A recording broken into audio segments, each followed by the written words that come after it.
With a reference to the Constitution of India, if an area in a state is declared as a schedule area under the 5th schedule, तो क्या conditions होंगी?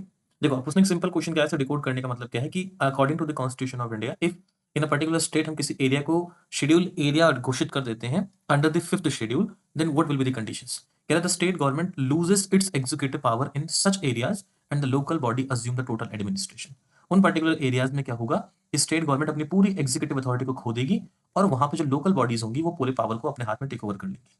ठीक है, the union government can take over the total administration of such areas under certain circumstances on the recommendation of the governor. So when the government is recommending to the union government, means to the president, in that case जो union government होगी वो उस particular reason के total administration को अपने under में रखेगी। ठीक है, which of the following statement is और आर करेक्ट पूछा है उसने।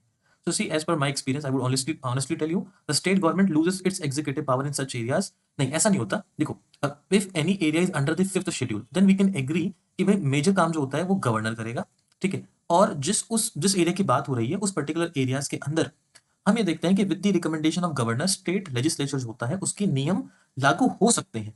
कुछ कंडीशंस पे गवर्नर कानून बना सकता है, but basically we have seen the state government can not lose its complete executive authority on that particular place. तो ये स्टेटमेंट तो भाई आपकी इनकरेक्ट हो जाती है।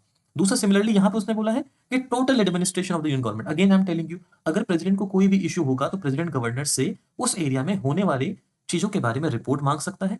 और अगर प्रेसिडेंट कोई गाइडलाइन जारी भी करता है उस पर्टिकुलर एरियाज के लिए, so it is by the governor, he will basically tell to that particular areas how to be govern.